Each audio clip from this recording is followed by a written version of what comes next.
Welcome to another episode of Lost Mine of Phandelver Villains. Today we're going to have a look at Glasstaff, whose real name is Iarno Albrek. You're watching Lutes and Dice, and I'm your bard, Volkert.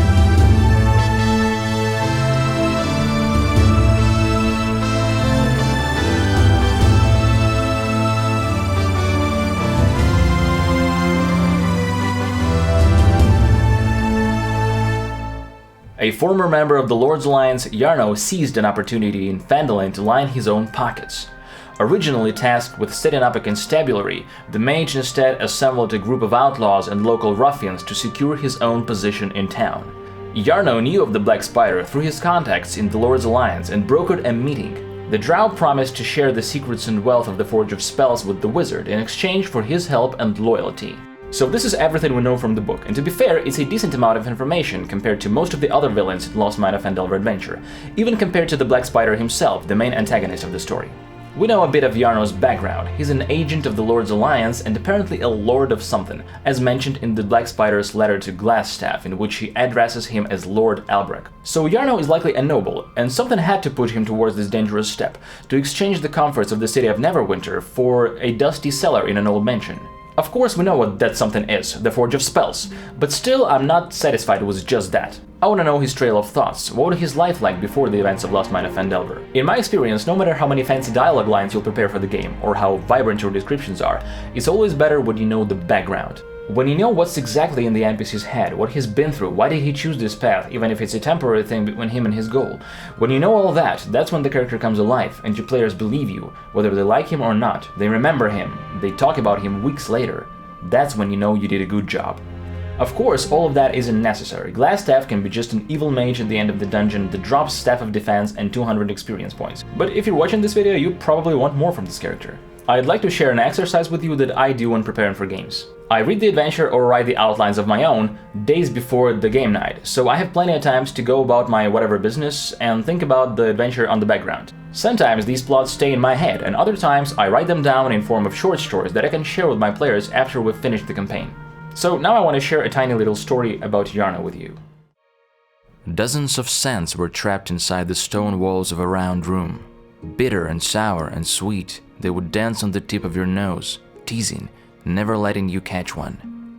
They soaked into the vibrant cushions that lay on an enormous bed, suited for only a noble kind it seemed, into the heavy curtains that covered the window which showed the castle's courtyard and the Black Lake district beyond it, into the robes of a man that stared at a sophisticated distillation apparatus.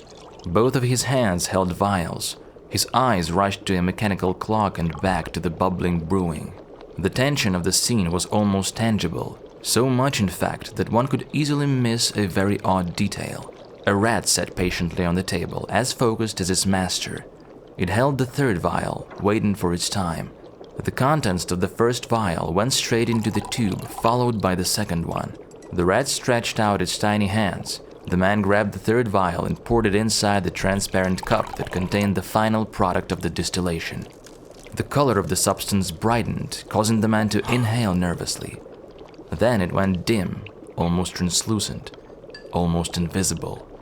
He slowly exhaled, still watching the cup. One final drop fell from the tube, and a moment later the liquid turned into a black goo. The man looked at it, his mouth twitching as though the words were fighting for primacy, each worse than another. He took a heavy tome and smashed it right on top of the rat. Damn it!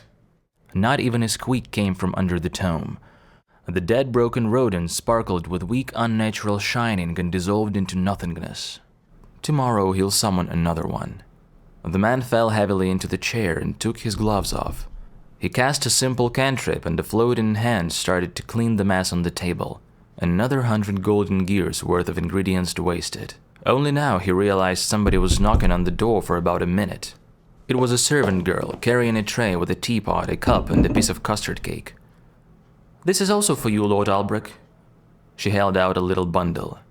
Albrek unfolded it. A sturdy little box was made of a material that resembled wood, but was something else for sure. Into its black surface was enchased a silver wire that composed a spider web pattern. With a few clicks, he opened the box that concealed a dozen tiny vials, each secured in its own cell. Albrek's eyes glimmered with almost childish sparks. What he looked at was one of the most rare substances on the surface of Faerun. Less so, but still rare under its surface. How hard was it to get something like this for a drow, he wondered. Hell, this very substance could have been fermented and enchanted by the very wizards of sorcerer in Menzoberranzan. It will serve him as a catalyst of unseen efficiency and will accelerate his work significantly. Albrek wondered how much paperwork he would have been forced to go through if he tried to get something of this scale legally through his alliance connections. He got so excited that an obvious question came late. Wait, how did you... it's you, isn't it? The girl's face changed its shape, becoming a grotesque travesty of a human. A moment later, Albrek looked at himself as though it was a mirror. Hello, Iarno, it said. Don't you dare use it in my face, you filthy abomination. The doppelganger laughed and walked imposingly to a bar cabinet. When he turned around with a glass of black ice wine, it looked like a beautiful drow woman. Is this better? She bit her lip. Iarno shut the box and put it carefully in a drawer of his table. Is this a joke to you? Do you have any idea what risk am I putting myself at? The drow walked close to Iarno and sat on the table, putting the glass nearby. Of course. She leaned forward. Her breath smelled like wine. The shape changing was miraculous. Of course I know. But it's worth it, isn't it? So there you go. Now that I've written even a tiny story like that, I feel like I know the character a lot better. I could go on and come up with the details of his arrival to Phandalin, the story behind his staff made of glass, but I felt like that was enough for me to get familiar with Albrek. In my version of events, Iarno was almost seduced by Black Spider with the help of gifts and his charming doppelgangers. Iarno is not happy with his position in the structure of Lord's Alliance. His ambitions with alchemy exceed his skills to the extent that he requires some other bit of assistance, like illegal stuff or powerful magic such as the Forge of Spells. The reason behind his obsession with alchemy might be as simple as just an obsession, or it might be more dramatic, hidden in the past. It reminds me of a character I once played. It was a 30-year-old cleric, but he was poisoned by a noble guy who was in love with the same woman as the character. And the magic of that poison physically added him 40 years of age. After that, he left the temple and started studying alchemy in hopes to learn to create a potion of longevity. So you could add a similar idea into Iarno's story, a trauma from the past that drives him in the present. As for the encounter with Iarno in the adventure, I'm not a fan of the idea that he just sits there in his room mostly unaware of what's happening, especially having a letter from the Black Spider literally warning him about the party. I think the moment the players come into Phandalin, Iarno's agents would start watching them very closely. He could either invite them for a cup of tea, fully prepared for action and possibly having set a trap for them, or have his numerous forces confront them violently. Have your players feel that they're constantly being followed and there's little chance to just sneak under the manor unnoticed, unless they come up with something interesting like faking leaving the town or dressing up like farmers.